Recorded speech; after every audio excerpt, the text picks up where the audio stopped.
నమస్తే. నేను మీ మౌనిక. ఈరోజు మనతో పాటున్నారు సామాజిక, రాజకీయ విశ్లేషకులు భరద్వాజ్ గారు. సో, ఈరోజు మనం మాట్లాడబోయే టాపిక్ అందరికీ ఆసక్తి కలిగించే అంశం. కానీ ఆయన మాటల్లో అసలు నిజం తెలుసుకోబోతున్నాం. నమస్తే భరద్వాజ్ గారు. నమస్తే. అయితే రీసెంట్‌గా మనం విన్నదేంటి అంటే 'మార్వాడి గో బ్యాక్' అని ట్రెండ్ అవుతుంది బాగా. అవును. అదెక్కడ స్టార్ట్ అయింది అనేది మాత్రం సగం మందికి తెలుసు. కానీ 'మార్వాడి గో బ్యాక్' అనేది 90% రీచ్ అయింది. 90% రీచ్ అవ్వాల్సినటువంటి అవసరం గూడా ఉంది. ఓకే. అంటే మార్వాడీల మీద ఎందుకు వ్యతిరేకత? వాళ్ళు భారతీయులే గదా! వాళ్ళెక్కడైనా ఉండటానికి అర్హులే గదా! అంటే భారతదేశంలో హ్మ్. ఎవరైనా ఎక్కడైనా ఉండొచ్చు. ఈ మార్వాడీలు ఎక్కడి వాళ్ళు? రాజస్థాన్ నుంచి వచ్చారు. హ్మ్.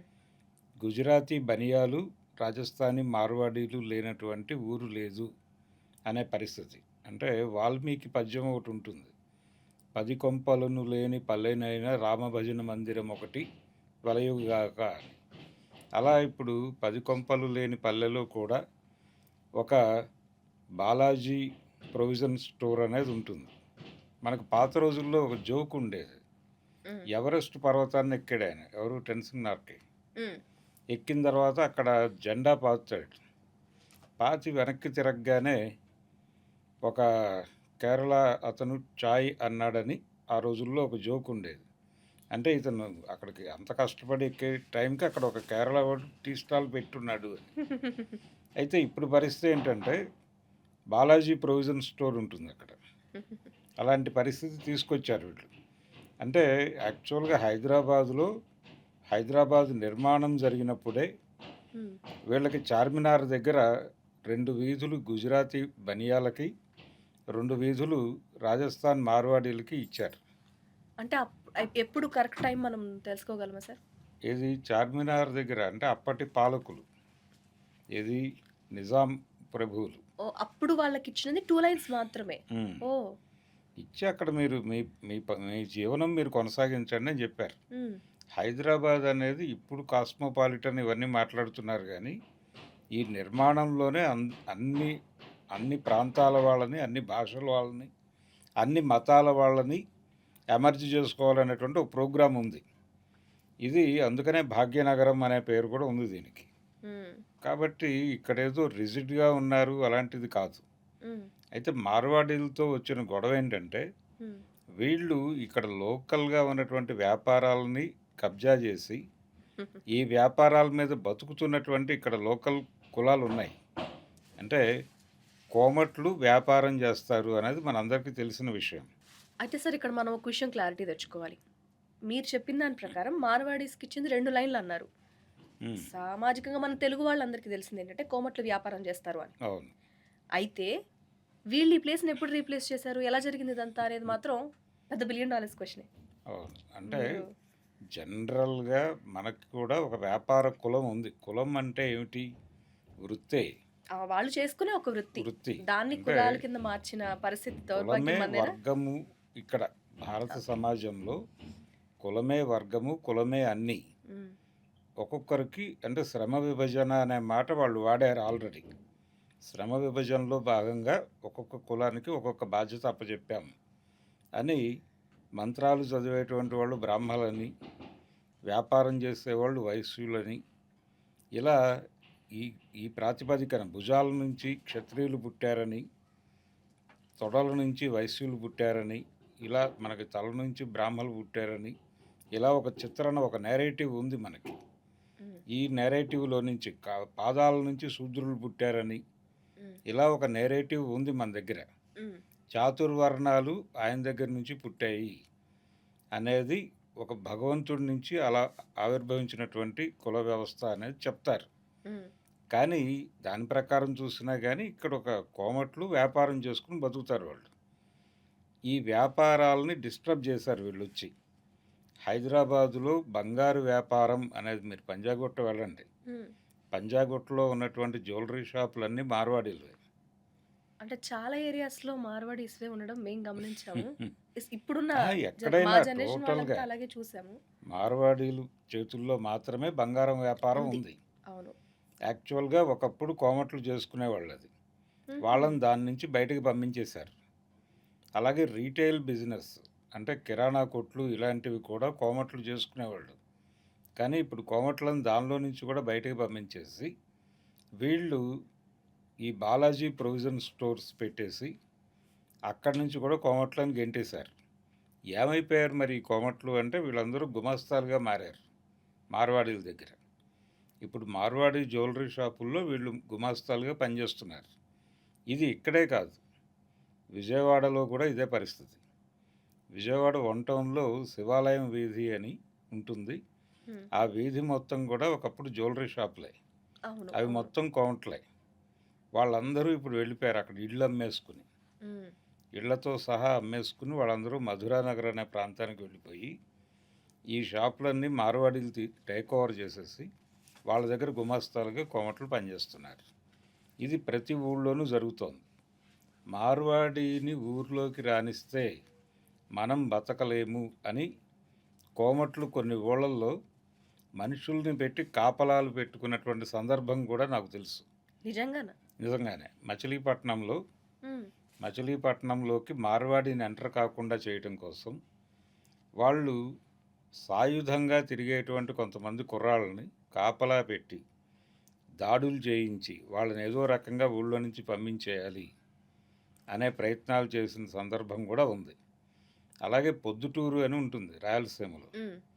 ఆ ఊళ్ళో కూడా మార్వాడీలను ఎంటర్ కానివారు. అంటే బంగారం వ్యాపారానికి అదొక కేంద్రం.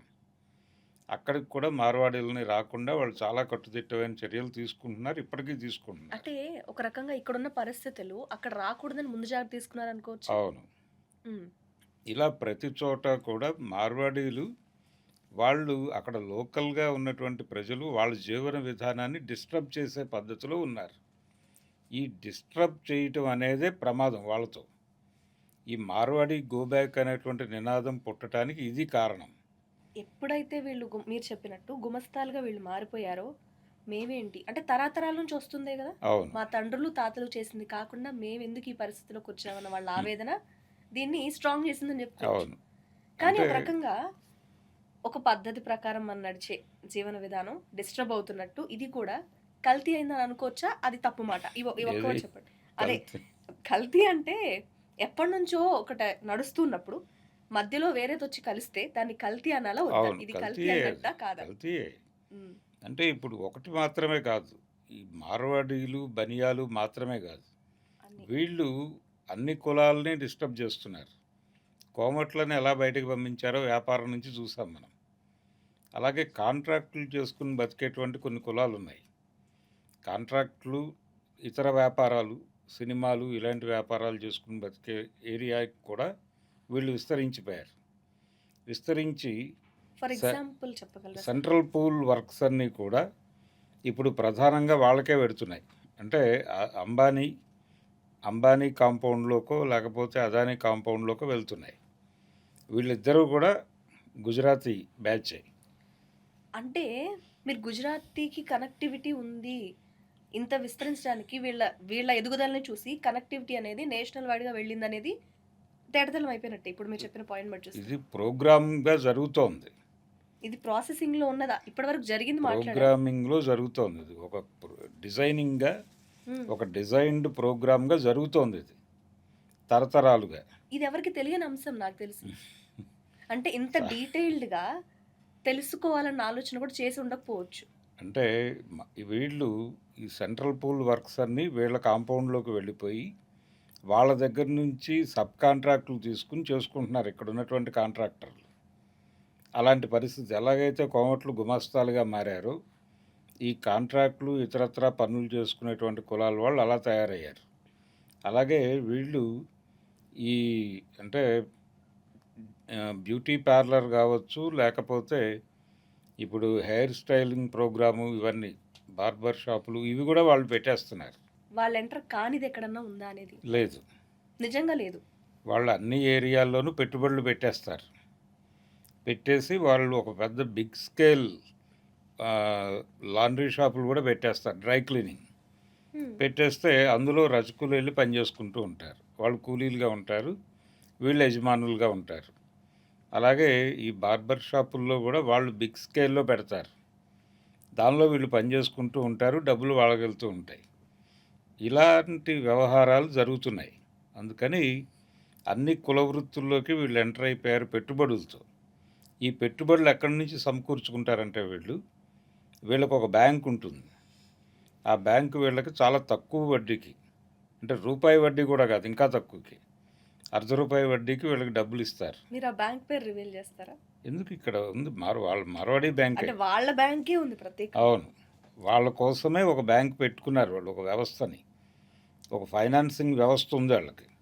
ఆ ఫైనాన్సింగ్ వ్యవస్థ నుంచి వచ్చిన డబ్బులు సపోర్టుతో వాళ్ళు ఈ వ్యాపారాలన్నీ నడుపుతున్నారు. వాళ్ళు ప్రతి ఏరియా దగ్గర ఉన్నారు, వాళ్ళ కింద రజకులు వర్క్ చేస్తున్నారు. వాళ్ళకి ఒక ఓన్ బ్యాంకింగ్ స్ట్రక్చర్ ఉంది. అక్కడి నుంచి వాళ్ళకి లోన్స్ వస్తాయి. ఆ లోన్స్ సరుకుల రూపంలో కూడా వస్తాయి వాళ్ళకి. అంటే షాప్ పెట్టిన తర్వాత వాళ్ళకి మెటీరియల్ అంతా లోన్ వచ్చేస్తుంది. మెటీరియలే లోన్ వస్తుంది. లోన్ వచ్చేస్తుంది ఇది కూడా వాళ్ళ బ్యాంకే. వాళ్ళ బ్యాంక్ నుంచి. ఓకే. కాబట్టి ఈ లెవెల్లో వాళ్ళని ప్లేస్ చేస్తూ ఉంటారు. అందువలన వాళ్ళు హ్యాపీగా ఎక్కడో చోట ల్యాండ్ అయిపోతూ ఉంటారు. ఇలా టోటల్గా దేశంలో ఉన్నటువంటి వ్యాపారం ప్రతి ప్రాంతం మీద వీళ్ళు కమాండ్ సంపాదించేశారు. అయిపోయింది. ఈ ప్రోగ్రాం వలన లోకల్స్ అందరూ సఫర్ అవుతున్నారు.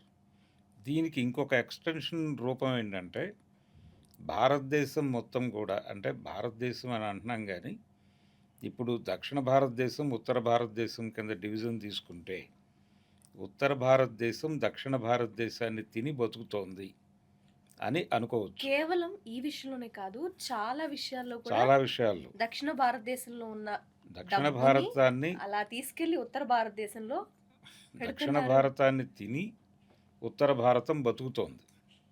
ఇది వాస్తవం. అంటే ఇప్పుడు అక్కడి నుంచి విపరీతంగా వలసలు వచ్చేస్తున్నారు. ఉమ్, ఇప్పుడు మార్వాడీలు, బనియాలు మొదటి నుంచి ట్రావెల్ అవుతున్నారు ఇక్కడ. ఉమ్, ఇప్పుడు కొత్తగా పరిస్థితి ఏంటంటే, అక్కడి నుంచి అక్కడ ఏ రకమైనటువంటి ఉపాధి అవకాశాలు లేక అక్కడి నుంచి, అంటే బెంగాల్ నుంచి వస్తున్నారు, నేపాల్ నుంచి వస్తున్నారు, బీహార్ నుంచి వస్తున్నారు, ఉత్తరప్రదేశ్ నుంచి వస్తున్నారు, మధ్యప్రదేశ్ నుంచి వస్తున్నారు, పంజాబ్ నుంచి కూడా వస్తున్నారు. పంజాబీస్ కూడా విపరీతమైన మైగ్రేషన్ ఉంది అన్ని చోట్ల. ఆటోమొబైల్ బిజినెస్ అంతా వాళ్ళదే. ఉమ్, ఇందాక మనం మాట్లాడుకున్నట్టు ఈ బంగారము రిటైలింగ్లో ఎలాగైతే వీళ్ళు ఉన్నారు, ఆటోమొబైల్ ఏరియాలో పంజాబీలు ఉన్నారు. అన్ని చోట్ల, ఉమ్, అన్ని సెంటర్లోనూ వాళ్ళే ఉంటారు. ఓకే. ఈ పరిస్థితి నడుస్తూ ఉండగా వీళ్ళు విపరీతంగా వలసలు వచ్చేస్తున్నారు. ఇప్పుడు పెట్టుబడిదారులు కాదు, పొట్ట చేత్తో పట్టుకుని వస్తున్నారు కూలి పనులు చేసుకోవడానికి. మీరు 2 తెలుగు రాష్ట్రాల్లో ఏ మారుమూల పల్లెటూరుకి వెళ్ళినా అక్కడున్న పెట్రోల్ బంకులో ఒక గుజరాతీ వాడో, లేకపోతే ఒక నేపాలీ వాడో, లేకపోతే ఒక బెంగాలీ వాడో, బీహారీ వాడో పెట్రోల్ కొడతాడు. ఖచ్చితంగా గమనిస్తున్నాం. అలాగే ఏ హోటల్కైనా వెళ్ళండి 2 తెలుగు రాష్ట్రాల్లో ఏ మారుమూల గుడివాడ లాంటి ప్రాంతంలో కూడా ఏ హోటల్కైనా వెడితే అక్కడ సర్వర్లు వీళ్ళే ఉంటారు. అలాగే లోపల వంట దగ్గర కూడా వీళ్ళే ఉంటున్నారు. అందుకని టేస్టులు కూడా డిస్టర్బ్ అయిపోయినాయి వీళ్ళ వలన. గతంలో ఒక ఊరికి ఒక టేస్ట్ ఉండేది, గుడివాడకు ఒక టేస్ట్, గుంటూరుకు ఒక టేస్ట్ ఉండేది. ఇప్పుడు మొత్తం ఒకటే టేస్ట్. నిజం చెప్పాలంటే ఈ టేస్ట్ ఏమో కానీ సార్, సీరియస్ చెప్తున్నా, మనం టేస్ట్ అంటున్నాం కానీ అసలు ఫ్లేవర్ పోతుంది సార్ ఇక్కడ. మనం అన్నట్టు జీవితాలు, మీరు అన్నట్లు మనం మాట్లాడుకున్న పాయింట్స్లో రజకులన్న వాళ్ళ వృత్తిపరంగానే చూద్దాం. మనం ఇక్కడ కోమట్లు, బంగారం వ్యాపారం అనుకున్నాం, మీరు చెప్పినట్టు మిగతా అన్నిట్లో వాళ్ళు ఉన్నారు అని మనం మాట్లాడుతున్నాం. ఇక్కడ చూస్తే ఆవిరైపోయినట్టు మనకు తెలియకుండా వేడి నీళ్ళు పెట్టంగా ఆవిరైపోతాయి కదా, అలా వాళ్ళనే వాళ్ళు కర్మనుగా అయిపోయేలాగా అయింది. అంటే రాజకీయ నాయకులు జోక్యం లేకుండా అయిద్దా అనేది చాలా పెద్ద ప్రశ్న. అందుకే కదా ఇప్పుడు ఒక మార్వాడీ పార్టీ ఆధ్వర్యంలో నడుస్తుంది. ఇది మార్వాడీ పార్టీ అని 2 పార్టీలని అనొచ్చు నిజానికి. కాంగ్రెస్ పార్టీ కూడా అక్కడి నుంచి ఆవిర్భవించింది, గుజరాత్ నుంచి. అలాగే భారతీయ జనతా పార్టీకి ఎవరు ఇప్పుడు వెన్నుదన్నుగా ఉన్నది అనేది అందరికీ తెలుసు. అంటే అమిత్ షా ఎక్కడి నుంచి వచ్చాడు, ఆయన మార్వాడీ కమ్యూనిటీ, ఈయనేమో గుజరాతీ, మోడీ గారు. కాబట్టి గుజరాతీ బనియాలు, గాంధీ గారు బనియానే, గుజరాతీ బనియా, ఆయన కోమటే. అంటే మనకు ఒక తెలుగులో పాట ఉంది. ఆ పాట ఏంటంటే, అంటే గాంధీ గారి గురించి పాడుతూ, కొల్లాయి కట్టితేనేమి మా గాంధీ కోమటై తిరిగితేనేమి అని ఒక పాట పాడుకునేవాళ్ళు పాత రోజుల్లో. ఆ పద్ధతిలో ఆయన కోమటి, ఆర్యవైశ్యుడు. అయితే ఇక్కడ కోమట్లకి, అక్కడ కోమట్లకి ఒక క్లాష్ ఉంది. అందుకని గాంధీని పూర్తిగా అడాప్ట్ చేసుకోవాలా వద్దా అనే దానిలో వీళ్ళకి కూడా కొన్ని గొడవలున్నాయి. అవి ఇప్పటికీ రగులుతూనే ఉండే ఇప్పటికీ నడుస్తూనే ఉన్నాయి. కాలని కట్టే అంటారు కదా! ఆ? సో, అదే మీకు కాలని మండుతూ ఉండేదా? మండుతూ సారీ, ఉంటుంది. మండుతూ ఉండే రావణ కట్టే. కాష్టం లాంటి పదాలు లాంటి ఉన్నాయి. పదం. యెస్. అయితే ఇక్కడ భారతీయ జనతా పార్టీ ఇక్కడ ఈ ఈ డిమాండ్ని వ్యతిరేకంగా బలంగా వ్యతిరేకిస్తున్నటువంటి అంటే go back, Marwadi go back అనేటువంటి స్లోగన్ ఎవరైతే ఇస్తున్నారో వీళ్ళ మీద దాడి చేస్తున్న వాళ్ళందరూ కూడా బీజేపీ నాయకులే. మాధవీలత గారు కావచ్చు, లేకపోతే బండి సంజయ్ గారు కావచ్చు, హ్మ్. వీళ్ళందరూ ఏ పేరుతో చేస్తున్నారు ఈ దాడి? భారతీయులు, మనందరము భారతీయులమే. భారతీయులు ఎక్కడుంటే ఏమిటి? వాళ్ళు ఇక్కడికి వచ్చి ఏదో చేస్తున్నారని మీరు అనుకుంటున్నారు కదా! హ్మ్. మీరు అక్కడికి వెళ్ళి చేయండి, కాదన్నది ఎవరు? హ్మ్. మీ పెట్రోల్ బంకులో బీహార్ వాడు వచ్చి పనిచేస్తున్నాడని మీరు అంటున్నారు. హ్మ్. మీరు మీరు వాళ్ళని వెళ్ళి అక్కడికి వెళ్ళి పని చేయండి, కాదన్నది ఎవరు? ఇక్కడ వీళ్ళకి వర్కౌట్ అయ్యే ఒక స్లోగన్ తీసుకుందామా సార్ మరి? ఉమ్. వాళ్ళన్న దాన్ని బట్టి చూస్తే గో బ్యాక్ రోహింగ్యాస్ అని అంటే ఇప్పుడు రోహింగ్యాలకి నేను ఇందాకే చెప్పాను, హైదరాబాద్ కల్చర్లో 2 వీధులు గుజరాత్ వాళ్ళకి ఇచ్చారు అని. హ్మ్. అంటే ఎందుకు ఇచ్చారు? వీళ్ళని ఎందుకు వెళ్ళిపోమంటున్నారు? యాజ్ ఎ కమ్యూనిటీ వాళ్ళు ఇక్కడ ఉంటే ఎవరికీ ఇబ్బంది లేదు. కానీ ఇక్కడ ఉన్నటువంటి వాళ్ళ జీవితాలని చిన్నాభిన్నం చేస్తున్నారు కాబట్టి హ్మ్. గో బ్యాక్ అంటున్నారు. అవును. ఆ పని వాళ్ళు చేయకపోతే వాళ్ళతో కలిసి బతకడానికి ఇక్కడ ఎవరికీ అభ్యంతరాలు ఉండే అవకాశం ప్రసక్తి లేదు. లేదు. ఎందుకంటే హైదరాబాద్ మిక్స్డ్ కల్చర్స్, ప్రతి ఉమ్. ఏరియా నుంచి వచ్చి బతికే వాళ్ళు ఉంటారు. ఎవరు కాదని ఎవరు కాదనరు. సడన్ గా ఈ పాయింట్ వచ్చింది అంటే దాని వెనకున్న క్లియర్ డీటెయిల్స్. నేను ఫస్ట్ చెప్పిన మాట నిజమైంది భరద్వాజ్ గారు. ఎందుకంటే మీ దగ్గర ఇన్ఫర్మేషన్ తీసుకుంటా అన్నాను. యాజ్ పర్ దట్ అప్పటి నుంచి ఏం జరిగింది, ఎందుకు ఇలా అవుతుంది అనేది క్లియర్ కట్గా మన ఇన్ఫర్మేషన్ తెలుసుకోవాల్సిన బాధ్యత ఉంది. ఏ ప్రాబ్లం వచ్చినా దానికి సొల్యూషన్ వెతకాలి అంటే ఎప్పటి నుంచి ఏం జరిగిందని తెలిస్తేనే కదా. అవును, చరిత్ర లేకపోతే తెలియకుండా సోషల్ మీడియా ప్రస్తుతం ఉన్న పరిస్థితుల్లో హ్యాష్ ట్యాగ్ ట్రెండింగ్ అంటే ట్రెండ్ చేయడం వచ్చింది, కానీ ఎందుకు ఏంటని తెలుసుకునే పరిస్థితి లేదు. అంటే జనరల్గా ఒక మాట ఉంటుంది, చరిత్ర అంటే నిన్న తెలియకుండా నేడు అర్థం కాదు, అవును. నేడు అర్థం కాకుండా రేపటి నిర్మించటం కుదరదు ఉమ్. అని ఒక సెయింగ్ ఉంది. ఆ విధంగా వీళ్ళ చరిత్ర ఇది. ఉమ్. అయితే రోహింగ్యాలకి వీళ్ళకి పోలిక కావాలని వాంటెడ్గా బీజేపీ వాళ్ళు తీసుకొస్తున్నారు. ఉమ్. రోహింగ్యాలంటే వాళ్ళ ఉద్దేశంలో ఏంటి? వాస్తవానికి రోహింగ్యా అంటే ఏమిటి? ఉమ్. బయట నుంచి ఈ దేశంలోకి అక్రమంగా చొరబడుతున్నటువంటి వాళ్ళు ఎవరైనా కావచ్చు. ఉమ్. వాళ్ళు హిందువులు కావచ్చు, ముస్లింలు కావచ్చు, క్రైస్తవులు కావచ్చు. కానీ వీళ్ళు టార్గెట్ చేసి మాట్లాడుతోంది ముస్లింలు. ఎందుకంటే నరేంద్ర మోడీ గారి ప్రభుత్వమే బయట నుంచి ఈ దేశంలోకి వచ్చేసినటువంటి హిందువులని ఏదో పద్ధతిలో మనం హక్కును చేర్చుకుందామని చెప్పి వాళ్ళు ఒక సర్క్యులర్ జారీ చేసేసారు. ఆ పని నడుస్తోంది. ఉమ్. అంటే నేపాల్ నుంచి ఇక్కడికి వచ్చేస్తున్న వాళ్ళందరూ హిందువులే. ఉమ్. ఉమ్. వాళ్ళని వీళ్ళు యాక్సెప్ట్ చేస్తారు. కానీ బర్మా నుంచో, లేకపోతే బంగ్లాదేశ్ నుంచో, పాకిస్తాన్ నుంచో ఇక్కడికి వచ్చిన వాళ్ళని వాళ్ళు ముస్లింలు కాబట్టి వాళ్ళని యాక్సెప్ట్ చేయరు. అవును, అవును, అదే అసలు పాయింట్ అంతా. వాళ్ళని యాక్సెప్ట్ చేయరు. మీరు గనక ఈ మణికొండ వైపు అంటే షేక్పేట ఈ ఏరియాలో అడపాదడపా రోడ్ల మీద ప్లకార్డ్స్ పట్టుకుని ఆడపిల్లలు నిలబడి ఉంటారు. ఆ ప్లకార్డ్స్ను ఒక్కసారి చదివితే అర్థమవుతుంది. వాళ్ళందరూ కూడా పాకిస్తాన్ నుంచో, లేకపోతే బంగ్లాదేశ్ నుంచో, బర్మా నుంచో ఇక్కడికి వచ్చేసి బతుకుతున్న వాళ్ళు శరణార్థులుగా. అయితే ఏదో పని చేసుకుని బతుకుతారు వాళ్ళు. ఇప్పుడు మీరు ఇక్కడి నుంచి వెళ్ళిపోండి, క్లియర్గా చెప్పింది సెంట్రల్ గవర్నమెంట్. ఈ దేశంలో ప్రాపర్ డాక్యుమెంట్స్ లేకుండా ఎవరైనా ఉంటే, ఇక్కడ పుట్టాము అని చెప్పుకోవడానికి ఏదైనా ఆధారం, లిఖితపూర్వకమైనటువంటి ఆధారం లేకపోతే వాళ్ళని బయటకు వదిలేస్తాం, ఈ దేశం నుంచి బయటకు పంపించేస్తామని. ఆ భయంతో వీళ్ళు నిలబడుతున్నారు, మాకు సపోర్ట్ చేయండి అని. ఇప్పటికీ నిలబడతారు, చిన్న చిన్న పిల్లలను పెట్టుకొని అక్కడ నిలబడి ఉంటారు ప్లకార్డ్స్ పట్టుకుని ఆ రోడ్లో. కాబట్టి వీళ్ళు రోహింగ్యాలు. ఈ రోహింగ్యాలు ఇక్కడ జీవితాలను ఏమి చిన్నాభిన్నం చేయట్లా, మమ్మల్ని బతకనివ్వండి అని బతిమాలుకుని బతుకుతున్నారు ఇక్కడ. మరి ఇండియా అంటే అందరినీ హక్కుని చేర్చుకుని ఆప్యాయతలతో మన మధ్యలోకి రానిచ్చే ఒక దేశంగా ఉండేది అని మనం పుస్తకాలు ఇప్పటికి కూడా నాకు తెలిసి ఉందనుకుంటా స్కూల్‌లో అంటే స్టడీస్‌లో. ఎక్కడైనా ఇదే పరిస్థితి ఉంటుందమ్మా. అంటే ఈ పరిస్థితి ఎందుకు వస్తుంది అంటే, ఇప్పుడు ట్రంప్ గారు ఈ మధ్య కాలంలో నేటివ్ అమెరికన్ సెంటిమెంట్‌ని గౌరవిస్తూ, అక్కడ వృత్తులు పోతున్నాయి కాబట్టి, హ్మ్. చాలామందిని బయటకి పంపించేస్తాను, విదేశాల నుంచి ఔట్‌సోర్సింగులు తగ్గించేస్తాం హ్మ్. అంటున్నారు. అలాగే చాలామందిని గో బ్యాక్ అంటున్నారు అక్కడి నుంచి కూడా. హ్మ్. ఏది ఇండియన్స్‌నే. అవును. ఇండియన్స్‌ని గో బ్యాక్ అంటున్నారు. చాలామంది వచ్చేస్తున్నారు. ఈ గొడవ జరుగుతోంది. ఎందుకు జరుగుతోంది అంటే నేటివ్ అమెరికన్ వాళ్ళ వృత్తి దెబ్బతినకుండా ఉండాలి. వాళ్ళ జీవనం ప్రధానం వాళ్ళకి. వాళ్ళు బాగుంటే బయట వాళ్ళొచ్చి వాళ్ళతో పాటు బతకటానికి అవకాశం కల్పిస్తారు. వాళ్ళే ఇబ్బందుల్లో ఉన్నప్పుడు బయట నుంచి వచ్చేవాడిని ఎలా యాక్సెప్ట్ చేస్తారు? హ్మ్. ఇది అన్ని చోట్ల ఉన్న పరిస్థితే. కానీ రాజకీయ నాయకుల జోక్యం అనేది కీలక పాత్ర పోషిస్తుంది అని మాత్రం అనిపిస్తూ ఉంది. రాజకీయం ఇప్పుడు కీలక పాత్రే. ఇప్పుడు రోహింగ్యాలను ఎందుకు పట్టుకొచ్చారు ఎజెండాలోకి? అవును. అంటే ఈ గో బ్యాక్ మార్వాడి అనేటువంటి స్లోగన్‌ని డైల్యూట్ చేయటానికి. హ్మ్. కానీ నిజానికి రోహింగ్యాల పరిస్థితికి, మార్వాడీల పరిస్థితికి చాలా కంపారిజన్ వ్యత్యాసం. చేస్తే ఒక్కసారి వాళ్ళు ఇద్దరిని పక్కపక్కన పెట్టి చూస్తే, వాళ్ళు ఇక్కడ ప్రజల దయాదాక్షిణ్యాల మీద బతుకుతున్నాము.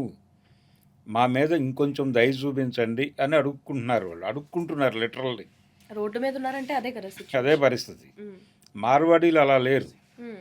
ఇక్కడ ఉన్నటువంటి నేటివ్ పీపుల్ జీవితాలని సంక్షోభంలోకి నెట్టేసి, వీళ్ళ జీవితాలని కబ్జా చేసి ఒక రకంగా వాళ్ళు బతికేస్తున్నారు. కాబట్టి వాళ్ళని, వీళ్ళని ఒక గాటన కట్టేయటమే కుట్ర. అంటే భారతీయ జనతా పార్టీ మార్వాడీ పార్టీ అని చెప్పాను నేను మొదటే. ఆ మార్వాడీ పార్టీ ఏం చేయాలో అదే చేస్తోంది. వాళ్ళ కేంద్ర నాయకత్వం నుంచి వచ్చిన కాగితాలే బండి సంజయ్ గారు వీళ్ళందరూ మాట్లాడుతున్నారు. లోకల్ సెంటిమెంట్ అనేది లేదు వీళ్ళకి. ఇక్కడ లోకల్ పీపుల్ సఫర్ అవుతున్నారు అనే అభిప్రాయాలతో వాళ్ళు లేరు. ఇప్పుడు నేను ఇందాకే చెప్పినట్టుగా ఇక్కడ వాళ్ళు మామూలుగా ఉంటే ఇబ్బంది లేదు. ఎవరు వాళ్ళని ఏమీ అనరు. కానీ ఇక్కడ లోకల్ పీపుల్ బతకలేని పరిస్థితికి తీసుకొచ్చారు వాళ్ళు. హ్మ్. అందుకని గో బ్యాక్ అంటున్నారు. దీన్ని గుర్తించి వ్యవహరించాల్సినటువంటి అవసరం ఉంది. అవును. రోహింగ్యాలని దాన్ని లింక్ చేయటం పరమ దుర్మార్గం. హ్మ్. అది మార్వాడీ కాన్స్పిరసీ. ఆ మార్వాడీ కాన్స్పిరసీని భుజానేసుకుని భారతీయ జనతా పార్టీ ప్రజల్ని కన్ఫ్యూజ్ చేయాలి. దీనిలోకి మతం తీసుకొచ్చి.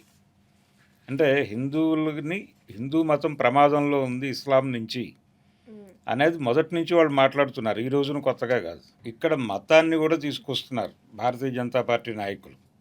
మతాన్ని తీసుకొచ్చి ముస్లింలకి వ్యతిరేకంగా మిగిలిన వాళ్ళందరినీ నిలబెట్టే ప్రయత్నం జరుగుతోంది. ఇది ముస్లిం పాపులేషన్ పెరిగిపోతోంది. ఇండోనేషియా తర్వాత అత్యధిక ముస్లిం పాపులేషన్ ఉన్న దేశం భారతదేశం అని చెప్పి మనకి లెక్కలు చెప్తున్నాయి. హ్మ్.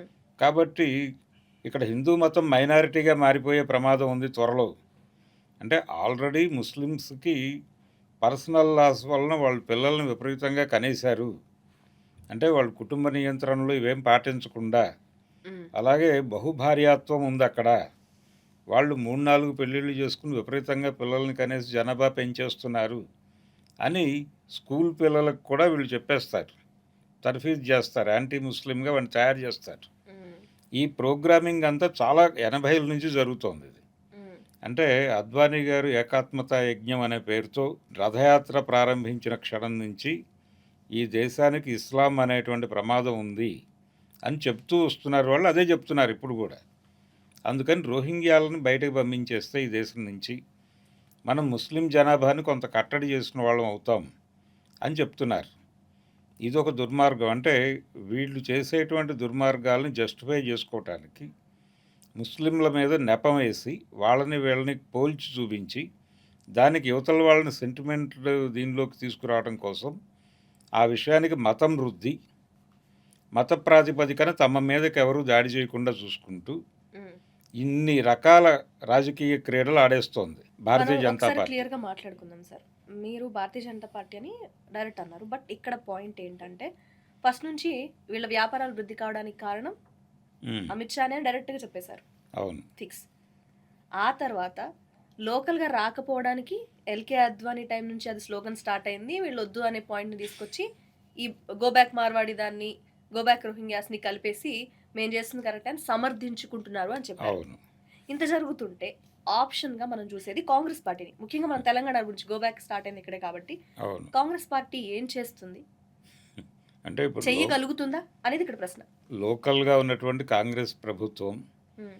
ఈ కాంగ్రెస్ ప్రభుత్వం ఒక వ్యక్తిత్వంతో ఉంది అని నేనైతే అనుకోవడం లేదు.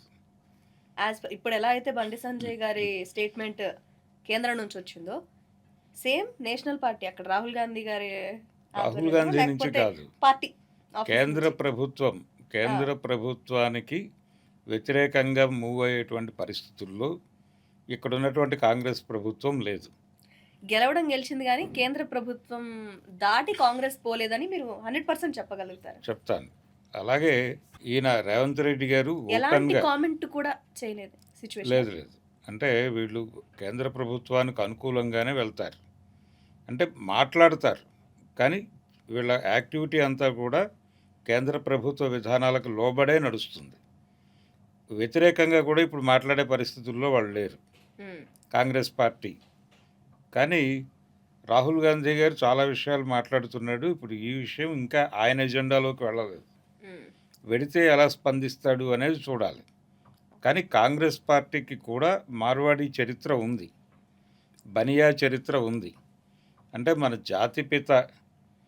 జాతిపితే బనియా. అవును. గుజరాతీ దీని నుంచి వచ్చాడు ఆయన బిజినెస్ కమ్యూనిటీ నుంచి. మన జాతిపిత మాత్రమే కాదు. పాకిస్తాన్ జాతిపిత కూడా గుజరాతీ బనియానే.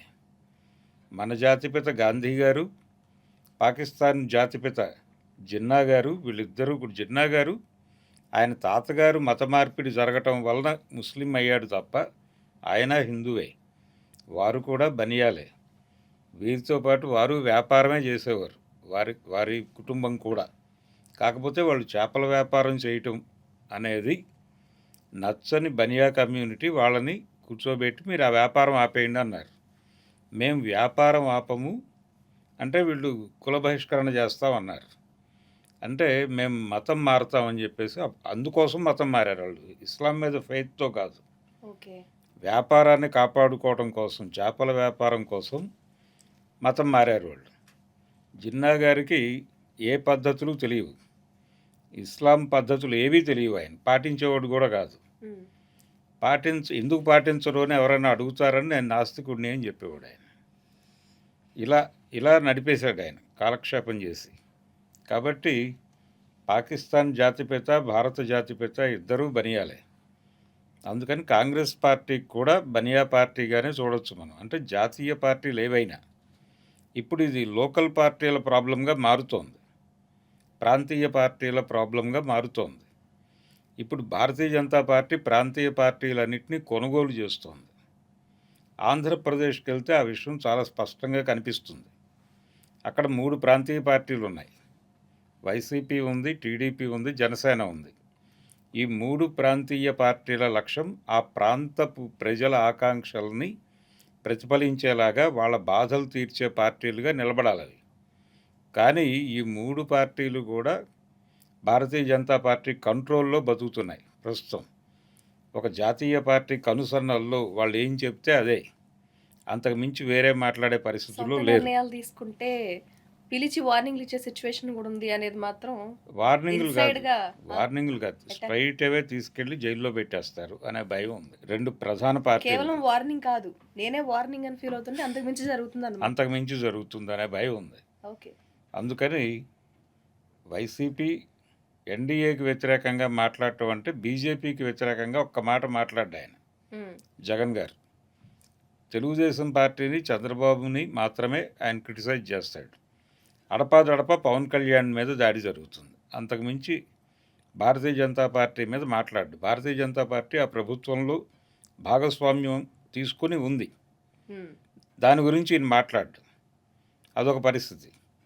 అలాగే తెలుగుదేశం పార్టీ ప్రాంతీయ అంటే అక్కడ ఆ ప్రాంతపు ప్రజల ఆకాంక్షల కంటే కూడా ఢిల్లీ ఆకాంక్షలు నెరవేర్చడమే తన జీవిత లక్ష్యంగా ఆయన బతుకుతున్నాడు. చివరగా ఇప్పుడు మీరు చెప్పిన అన్ని పాయింట్స్ కవర్ చేశారని నేను అనుకుంటున్నాను. ఎందుకంటే తెలంగాణలో స్టార్ట్ అయింది. ఇక్కడ కాంగ్రెస్ పరిస్థితి ఏంటి చూసాం. అసలు వీళ్ళు ఇంత స్ట్రాంగ్ అవడానికి కారణం ఏంటి అని గమనించాం.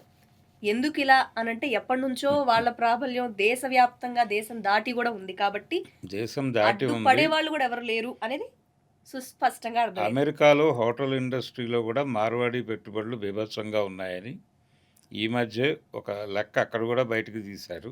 హ్మ్. కాబట్టి అమెరికా నుంచి కూడా మార్వాడి గో బ్యాక్ అనేటువంటి నినాదం పుట్టే అవకాశం కనిపిస్తోంది అతి త్వరలోనే. ఓహ్! అంటే విశ్వవ్యాపితంగా వీళ్ళు ఇబ్బంది పెడుతున్నారు నేటివ్ పీపుల్ని అనేది స్పష్టం. హ్మ్. అంటే ఇబ్బంది పెట్టకపోతే ఎవరినైనా అకామిడేట్ చేసుకోవచ్చు. కానీ వీళ్ళు ఇబ్బంది పెడుతున్నారు. నిజానికి మనం పొలిటికల్‌గా కవర్ చేసాం. వాళ్ళెక్కడి నుంచొచ్చారు, ఎందుకోసం వచ్చి ఎలా వ్యాపించారు చెప్పుకున్నాం. ఇంకొక్క పాయింట్ మిగిలిపోయింది. అది చాలా పెద్ద టాపిక్కే. అయినప్పటికీ ఒక సింగిల్ లైన్‌లో మనం ఏమైనా చెప్పుకోగలమేమో చూద్దాం. మనీ రొటేషన్ అనేది చాలా ముఖ్యం. అది అవును. ఎలాంటి అభివృద్ధి అయినా కానీ మనీ రొటేషన్ చాలా ఇంపార్టెంట్. ప్రస్తుత పరిస్థితుల్లో డిజిటలైజేషన్ అన్నారు, లేకపోతే నోట్ల రద్దని కొత్త నోట్లు తీసుకొచ్చారు. ప్రజలు చాలా ఇబ్బంది పడ్డారు. ఒరిగేదేమన్నా ఉందా అని సామాన్య ప్రజలు అంటున్నారు. ఒరిగేదేముందబ్బా అనే పదాలు సామాన్య ప్రజల నోట్లోంచి రాని వాడు లేడు. హ్మ్. సామాన్య ప్రజలు అన్నాను. ప్రతి ఒక్కళ్ళు అనుకున్నారు. ఇప్పుడు మీరు చెప్పింది గమనిస్తే, ఈ వ్యాపారం అంతా కూడా నోట్ల రూపంలో జరిగి కేవలం ఇది కూడా వీళ్ళ జేబుల్లోకెళ్తుందా అనే డౌట్ అనేది వస్తుంది. అంటే భారతీయ జనతా పార్టీకి ఇక్కడ కూడా దోచేయడం అనేది ఉందా? దోచేయటం ఉంది. ఇదే దోచేయడం. నోట్ల రద్దు అనే హ్మ్. కార్యక్రమం వెనకాల అంటే అదే ఇది పెద్ద టాపిక్ అవుద్దని నాకు కూడా లేదు తెలుసు. లేదు. లేదు. చిన్న అంశమే. ఓకే. నోట్ల రద్దు అనే కార్యక్రమం ద్వారా భారతీయ జనతా పార్టీకి, ఆ పార్టీకి విపరీతమైనటువంటి ఫండ్ మొబిలైజ్ అయిపోయింది. అంటే దాదాపు 4 ఎన్నికలకి హ్మ్. సరిపడా నిధులు వాళ్ళు జమ చేసుకొని పెట్టుకున్నారు నోట్ల రద్దు నుంచి. హ్మ్. కాబట్టి చాలా ధైర్యంగా ఉన్నారు వాళ్ళు. కాంగ్రెస్ పార్టీ ఆ ఏరియాలో వీక్ అయ్యి ఉంది. కాంగ్రెస్ పార్టీని వీక్ చేయటము, అలాగే భారతీయ జనతా పార్టీని ఫైనాన్షియల్‌గా స్ట్రెంథెన్ చేయటం. హ్మ్. ఈ 2 కార్యక్రమాల కోసం నోట్ల రద్దు అనేటువంటి కార్యక్రమాన్ని తీసుకున్నాడాయన. నరేంద్ర మోడీ గారు. అది సరిపోలేదు గదా! అంటే అన్ని రకాలుగాను ఇప్పుడు టోటల్‌గా నేనిప్పుడు ఆ పాయింట్‌ని తీసుకొని ఇప్పుడు మనం మాట్లాడుతున్న టాపిక్‌లో కూడా ఆ గ్రాబింగ్ అనేది ఉంది అనేది ఉంది. మాత్రం నిజం. ఉంది. ఇవన్నీ మనకి టాక్స్‌లు మన సామాన్యుడు ఇదేంట్రా అని అనుకునే పరిస్థితి ఇందాక మనం జీఎస్టీ. ఆ! ఎవరి దగ్గర చేతిలో ఉండడం లేదు. టాక్స్‌ల రూపంలో వసూలు చేసేవన్నీ అన్నీ గూడా కేంద్రం అంటే ఇది ఇప్పుడు కూడా ఒక పార్ట్ అనేది ప్రూవ్ అయిపోయినట్టే. అంటే కేంద్రానికి డబ్బులు వెళ్తాయి, ప్రభుత్వానికి డబ్బులు వెళ్తాయి. ఇవన్నీ జరుగుతూనే ఉంటాయి కానీ, ప్రధానంగా వాళ్ళు ఈ పనులు ఎవరికి కేటాయించాలి, ఎవరితో ఏ పని చేయించాలి దగ్గర నుంచి వాళ్ళ ఫండింగ్ ప్రోగ్రామ్ ఉంది. అందుకని ఆర్థికంగా ఇప్పుడు బీజేపీని ఎదుర్కోవటం అనేది ఎవరి వల్ల అయ్యే పని కాదు.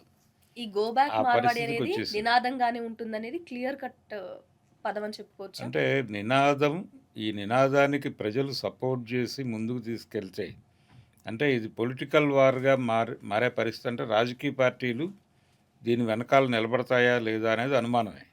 ప్రజల్లో ఎవరైతే ఇక్కడ ప్రజలు సప్రెస్ నిలబడాలి. అయ్యారో, వాళ్ళే నిలబడాలి. అణిచివేయబడ్డారో, వాళ్ళే వాళ్ళకి వాళ్ళుగా దీన్ని ముందుకు తీసుకెళ్లే ప్రయత్నం చేస్తే అదే జరుగుతోందిప్పుడు. జరుగుతుంది. అంటే ఇది ఇంకా ముందుకు వెళ్తదా అంటే, ఇప్పుడు రాజకీయ నాయకుల ప్రభావం ఎలా ఉంటది అంటే, బయటికెళ్ళి మాట్లాడడానికి లేదు. సోషల్ మీడియాలో యాక్టివ్‌గా ఉండటానికి లేదు. ప్రతి దగ్గర అణచివేయబడుతుంది గదా! కాబట్టి ముందుకు వెళ్ళే పరిస్థితి ఉందా? ఉంది. ఎలా? వ్యతిరేకత వాళ్ళ జీవన పోరాటం అది. హ్మ్. జీవన పోరాటంలో నుంచి మేము బతకలేని పరిస్థితి ఉంది కాబట్టి, హ్మ్. ఇప్పుడు వాళ్ళని ఇక్కడి నుంచి బయటకి గెంటితే తప్ప మేము మా వృత్తుల్లో మేము నిలబడలేము. హ్మ్. మా డబ్బులు మేము సంపాదించుకోగలగాలి. అలా అలా గలగాలి అంటే వాళ్ళు ఉండకూడదు హ్మ్. అనే వాతావరణం వచ్చిన తర్వాతే ఈ నినాదం పుట్టింది. హ్మ్. కాబట్టి ఈ నినాదాన్ని పుట్టించిన వాళ్ళు హ్మ్. దాన్ని ముందుకు లాక్కెళ్ళటానికి వాళ్ళ శాయశక్తులా వాళ్ళు ప్రయత్నం చేస్తారు. హ్మ్. దీన్ని ఆపటానికి వాళ్ళు ప్రయత్నం జరుగుతుంది. అటు నుంచి జరుగుతది. కూడా జరుగుతుంది. జరుగుతది ఖచ్చితంగా. ఆ ప్రయత్నంలో భాగంగానే బీజేపీ నాయకులందరూ 3 రకాల ఆయుధాలు బయటకు తీశారు. ఆ 3 రకాల ఆయుధాల్లో ఒకటేమో రోహింగ్యాలతో కంపేర్ చేయటం. వాళ్ళకంటే వీళ్ళు బెటర్ కదా అని చెప్పడం. వీళ్ళు మనవాళ్ళు, బయట నుంచి వచ్చిన వాళ్ళందరినీ భరిస్తూ వీళ్ళనెందుకు వెళ్ళిపోమంటున్నారు అని వాళ్ళతో పోలిక తెస్తున్నారు ఒకటి. రెండోది వాళ్ళు భారతీయులు కదా, భారతీయత అనే పేరుతో మార్వాడీలు, బనియాలు వాళ్ళు దోచుకుంటూ ఉంటారు. ఇతర ప్రాంతాల నుంచి విపరీతంగా ఇక్కడికి వలసలు వచ్చేస్తారు. ఈ వలసలు వచ్చిన కూలీల వలన లోకల్‌గా ఉన్న కూలీలకి రేట్లు పెరగవు. కూలీ ధరలు పెరగవు. ఇక్కడ కూలీ ధర పెంచమని ఎవరన్నా కూలీ అడిగితే, హ్మ్. అక్కర్లేదు నువ్వు పని మానేసి వెళ్ళిపో, మాకు రూ. 20కి పని చేయటానికి ఒక బీహార్ వాడున్నాడు, లేకపోతే బెంగాలీ వాడున్నాడని చెప్తారు. హ్మ్. ఇప్పుడు హైదరాబాద్‌లో ఉన్నటువంటి అనేక షాపుల్లోనూ, కాంప్లెక్సుల్లోనూ వాచ్‌మెన్‌లు వీళ్ళందరూ నేపాలీ వాళ్ళే. పని మనుషులు కూడా వాళ్ళే. ఇళ్లల్లో పనిచేస్తున్న వాళ్ళల్లో కూడా నేపాలీస్ ఉన్నారు విపరీతంగా. ఇటువంటి పరిస్థితి ఉంది. అంటే వాళ్ళు తక్కువ డబ్బులకు పనిచేస్తున్నారు. హ్మ్. ఎందుకు లోకల్ పీపుల్‌ని పెట్టుకోవాలి? హ్మ్. లోకల్ పీపుల్ ఎక్కువ డిమాండ్ చేస్తున్నప్పుడు హ్మ్. దాంతో ఏమవుతోంది వీళ్ళు ఇంకా తక్కువకి పని చేయాల్సొస్తోంది. అంటే ఇప్పుడు ఈ ఉద్యమాన్ని ముందుకు తీసుకెళ్లాల్సిన బాధ్యత ఎవరి తల మీద ఉంది అని ఈ మీరు సఫర్ అవుతున్న వాళ్ళందరూ వీళ్ళ కూడా దగ్గర నుంచే రావాలి అని అంటారు. రావాలి. ఇది కేవలం మార్వాడి గో బ్యాక్ అనే ఉద్యమంగా ఉంటే సరిపోదు. ఇది ఇంకొంచెం విస్తరించి దక్షిణా పథం అనే పేరుతో దక్షిణ భారతదేశం విడిపోవటానికి ఒక సన్నాహం చేయగలిగితే ఆ- ఆ ఆ స్కేల్లోకి గనక ఇది వెళ్ళగలిగితే అప్పుడు ప్రభుత్వం తల వంచేటువంటి అవకాశం ఉంది. అంటే ఈ ఉద్యమం ఇక్కడతో కాకపోయినా రోజులు, నెలలు, సంవత్సరాలైనా ఇలా అయితేనే ఇక్కడ ప్రజలు కానీ, అవును. ఇక్కడ జీవన విధానం గాని మెరుగుపడే అవకాశం ఉంటుంది. అంతే. అంటే ఇది ఇమ్మీడియట్‌గా ఈ సమస్య ఇప్పుడు జనంలోకి ఇంకింది. హ్మ్. ఇంకి బయటకొచ్చింది. హ్మ్. దీనికి శాశ్వత పరిష్కారం కలగాలి అంటే హ్మ్.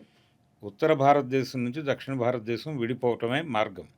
వింధ్య పర్వతాల మార్క్ చేసుకుని మహారాష్ట్రతో కలిసినటువంటి దక్షిణాపథం ఇది విడిపోయి మేము ఇక్కడికి ఎవరొచ్చినా ఇప్పుడు అమెరికాకి ఎలాగైతే వాళ్ళు వీసా. నాట్ అలౌడ్ అంటున్నారు, ఆహా! ఓకే. అదే పద్ధతిలో ఇక్కడికి కూడా బయట వాళ్ళు నాట్ అలౌడ్, లోకల్ పీపుల్ తర్వాతే ఎవరైనా సరే. ఓకే. ఇక్కడ వాళ్ళకు ఉపాధి అవకాశాలు ఇక్కడ వాళ్ళకి అన్నీ దొరికిన తర్వాతే మీకు అవకాశాలు ఇస్తామన్న పద్ధతిలో వీసాల దగ్గర నుంచి ఆ మార్పులు తీసుకొచ్చి ఆ పద్ధతిలోకి పెడితే తప్ప దక్షిణ భారతదేశం బాగుపడే పరిస్థితి ఉండదు. అంటే ఒకానొక టైంలో స్వాతంత్రం కోసం వాళ్ళు పోరాడారు. ఇప్పుడు వీళ్ళ స్వాతంత్రం కోసం వీళ్ళు అందరూ పోరాడారు. పోరాడారు. స్వతంత్రం కోసం బ్రిటిష్ అందరూ వాళ్ళతో అందరూ పోరాడారు. పోరాడారు. కానీ ఇప్పుడున్న పరిస్థితుల్లో వీళ్ళు పోరాడితేనే ఉనికి అనేది ఉంటది. లేకపోతే ఉనికి కూడా డెఫినెట్గా ఎప్పుడైతే ఉనికి ఉంటది, మనం దానిలో ఎదిగినప్పుడు, ఎదగడానికి వేరే వాళ్ళొచ్చినప్పుడు వీళ్ళ ఉనికి అనేది శూన్యం అయిపోతుంది. అది అవును. ఆల్రెడీ అయిపోవస్తుంది కాబట్టి అయిపోయింది. ఇప్పుడైనా అయిపోయింది. అయిపోయింది కాబట్టే ఈ కదలిక మొదలైంది. ఓకే. ఈ కదలికకు ఒక ల్యాండ్ అండ్ ఒక లార్జర్ స్కేల్లో తీసుకెళ్ళాలి. హ్మ్. ఆ లార్జర్ స్కేల్ ఏంటంటే నా ఉద్దేశంలో ఈ వింధ్య పర్వతాలకు యువతల మొత్తం కూడా ఒక మహాదక్షిణాపథం పేరుతో విడిపోవాల్సినటువంటి అవసరం అయితే ఉంది ఓకే. ఈ సప్రెషన్ నుంచి బయటపడడం కోసం. బయటపడటం కోసం. ఎదుగుదల లేకపోవడం అనేది అవును. గుర్తించి బయటపడడం అవును. కోసం. అప్పుడే ఉంటుంది. లేదంటే నో అభివృద్ధి. ఆ కేంద్రంలో ఎవరు కూర్చున్నా సరే ఇదే ఉంటుందా? కంట్రోల్ లేకపోతే వాళ్ళు టోటల్ కంట్రోల్ చేస్తున్నారు ఇప్పుడు ఇక్కడ కాంగ్రెస్ ప్రభుత్వం ఉన్నా కానీ హ్మ్. ఈ కాంగ్రెస్ ప్రభుత్వం కూడా వెన్నెముకతో మాట్లాడే పరిస్థితిలో లేదు. ఇక్కడ ఉన్నటువంటి ముఖ్యమంత్రి గారు ఆయన మనకు కనిపిస్తున్నటువంటి హార్డ్వేర్ కాంగ్రెస్ కావచ్చు కానీ ఆయన సాఫ్ట్వేర్ మాత్రం భారతీయ జనతా పార్టీ. ఓహ్! అంటే మనకి తెలియని కోణం ఒకటుంది. దాన్ని గుర్తించి ఇప్పటి నుంచి మొదలుపెడితే అవును. బ్రతకాలి. ఎవరో వచ్చి మన దగ్గర బ్రతకడం గాదు. మనమేంటో ముందు నిరూపించుకొని మన బ్రతికి బతుకులు బావుండాలి. మనం మెరుగుపరుచుకోవాలంటే ఈ ఉత్తరాది పెత్తనం నుంచి బయటపడాలి. ఇంకొక ఓకే. ప్రమాదం జరుగుతోంది ఇక్కడ. హ్మ్. పార్లమెంట్లో సీట్లు పెంచేటువంటి అవును. కార్యక్రమం దాని ఒకటి గురించి జరుగుతుంది, కూడా డీలిమిటేషన్ ప్రోగ్రామ్. ఆ డీలిమిటేషన్ ప్రోగ్రాంలో భాగంగా పెరుగుతున్నటువంటి సీట్లన్నీ కూడా ఉత్తర భారతదేశంలో పెరుగుతున్నాయి. అవును. దక్షిణ భారతదేశంలో చాలా తక్కువ పెరుగుతున్నాయి. ఈ గ్యాప్లో పొలిటికల్ డెసిషన్ ఏదన్నా పార్లమెంట్లో తీసుకుంటే దక్షిణాది ఆకాంక్షల్ని ప్రతిబింబింప చేసినప్పటికీ పట్టించుకోకుండా బుల్డోజ్ చేసి వాళ్ళు నిర్ణయాలు చేయగలరు. అందుకని ఈ ఈ ఈ రకరకాల ప్రమాదాలు ఉన్నాయి ఇప్పుడు దక్షిణ కేవలం ఒక్క భారతదేశం. ప్రమాదం కాదు. దీన్ని ఒక అల్లుకొని చాలా ప్రమాదాలున్నాయి. అవును. అన్నిటి నుంచి బయటపడాలంటే ఒక మార్గం. విడిపోవటమే. ఇంక వేరే ఆలోచన ఇంకా చేసే వేరే ప్రసక్తే మార్గం లేదు. లేదు. ఇంకా వేరే దాన్ని మార్గం లేదు. ఎవరైతే అణచివేయబడుతున్నారో వాళ్ళ దగ్గర నుంచి ఒక ఉద్యమం మొదలవ్వాలి. అవును. లోకల్ పార్టీస్ అన్ని యాడ్ అవ్వాలనేది లోకల్ పార్టీలు యాడ్ అయ్యే పరిస్థితి లేదు. ఇవన్నీ అమ్ముడుపోయినాయి. అమ్ముడుపోయాయి. నేను చెప్పాను కదా లోకల్ పార్టీస్ అన్ని రాజకీయ పార్టీలను కొన్నారు. ఈ మధ్య అంటే రాహుల్ దక్షిణాది పదం మొత్తం అలాగే అంటారా? లేకపోతే కనీసం అందరూ అమ్ముడుపోయారు. అమ్ముడు పోలేదు అని మాట్లాడితే వాళ్ళు ముందు దీనికి వ్యతిరేకంగా మాట్లాడాలి. ఎవరు మాట్లాడారు? ఎవరు మాట్లాడే పరిస్థితి లేదు. హ్మ్. ఇంకొక దారుణమైన పరిస్థితి ఏంటంటే అంటే ప్రజలు ఎందుకు ఇప్పుడు రోడ్డు మీదకి వచ్చి మాట్లాడుతున్నారు అనేది పొలిటికల్ పార్టీస్ ఏవి కూడా మాట్లాడే పరిస్థితుల్లో లేకపోవడానికి కారణం కూడా రాహుల్ గాంధీ గారు ఈ మధ్య ఒక మాట అన్నాడు. సిడబ్ల్యూసీలో ఏదైనా ఓపెన్‌గా మాట్లాడాలన్నా నాకు భయమేస్తోంది. అంటే వాళ్ళ నాయకుల్లో ఎవరెవరు అమ్ముడుపోయారు అనే అనుమానం, తెలియట్లేదు.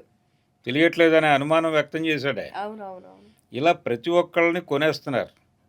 రాజకీయ నాయకుల్ని అందరినీ మనిషిని సరుకుగా మార్చేసి ఎవరినైనా కొనేసి దొడ్లో కట్టేయండి అన్న పద్ధతిలో బెస్ట్ పెడుతున్నారు. బిజినెస్ అయితే ఇండియాలో బా నడుస్తుంది సార్ ఈ లెక్క ప్రకారం. అవును. Very good business politics. అవును. లేదు, రాజకీయ వ్యాపారం. రాజకీయ వ్యాపారం. ఓకే. వ్యాపారం అంటే రాజకీయము, వ్యాపారము భుజాలు కలిపి వెళ్తున్నాయని మొన్నటిదాకా మాట్లాడుకునేవాళ్ళు. హ్మ్. ఇప్పుడు అది కాదు. రాజకీయమే రాజకీయమే వ్యాపారం. వ్యాపారం. వ్యాపారం. అందుకనే గతంలో ప్రతి పార్టీకి సెకండరీ లీడర్‌షిప్ స్టూడెంట్ మూవ్‌మెంట్ నుంచి వచ్చేది హ్మ్. మా రోజుల్లో. హ్మ్. ఇప్పుడు ప్రతి పార్టీకి సెకండరీ లీడర్‌షిప్ వారసుల రూపంలో వస్తోంది. వస్తుంది. ఎందుకొస్తోంది? వారసులందరూ అమెరికాలో రకరకాల చదువులు చదువుకొని హ్మ్. వాళ్ళు ఇంకో వ్యాపారంలోకి వెళ్ళాలి గదా! అవును. లేకపోతే ఇంకొక వ్యవహారంలోకి వెళ్ళాలి. వాళ్ళు అలా వెళ్ళట్లా. రాజకీయాలు. ఆల్రెడీ మా ఫాదర్ ఒక షాప్ పెట్టాడు ఇక్కడ పొలిటికల్ పార్టీ. ఆ షాపే నేను చూసుకుంటే పోతుంది గదా! అంతకంటే పెద్ద వ్యాపారం ఏముంది అని సేవ పోయి వచ్చేస్తున్నారు. బిజినెస్‌లోకి వచ్చింది. హ్మ్. రాజకీయ నాయకులంటే ప్రజాసేవ అనే పేరు పైకి చెప్పి ప్రజా వ్యాపారం కింద సేవాత్మక వ్యాపారం మా నాన్న వ్యాపారం నేను అంతే. చూసుకోవాలనే పరిస్థితి అంతే. ఉంది. అందుకనే ఇప్పుడు కేటీఆర్ వచ్చినా, లోకేష్ వచ్చినా, జగన్ వచ్చినా, హ్మ్. ఎవరొచ్చినా అందుకోసమే వచ్చారు. హ్మ్. ఇక్కడ ఒక చోటే కాదు, మొత్తం దేశంలో అన్ని పార్టీలకి హ్మ్. వారసులే రాజకీయ నాయకులు. అవును. సెకండరీ అలా లీడర్షిప్ నడుస్తుంది. మొత్తం వారసులు కావడానికి కారణం హ్మ్. రాజకీయ వ్యాపారం అద్భుతంగా ఉంది అని తెలుసుకోవటమే. ఓకే. సో మొత్తంగా ఆహ్, అసలు గో బ్యాక్ మార్వాడి కాన్సెప్ట్ అది బయటికి రావడం, ఎవరు సప్రెస్ అయ్యారు, ఎందుకు చేయాలి మేము ఉద్యమం అనే వాళ్ళకి కూడా ప్రశ్నకి సమాధానం దొరుకుతుంది అనుకుంటున్నాను సార్ మీ ఆన్సర్స్ ద్వారా. డెఫినెట్‌గా. Bharadwaj garu thank you so much. అంటే క్వెషన్ మార్క్ ఉంటుంది. ఏం చేస్తాం పాలకులు అట్లున్నారు. మనం ఏం చేయగలం అని మా గాల్లోకి చూసే రోజులు పోయి అణచివేయబడ్డ వాళ్ళు బయటికొస్తే అవును. దొరుకుతుంది సమాధానం అనే రోజు రావాలంటే చేయవలసింది ఏంటి అని చాలా చక్కగా చెప్పారు. Thank you so much Bharadwaj garu. Thank you అండి.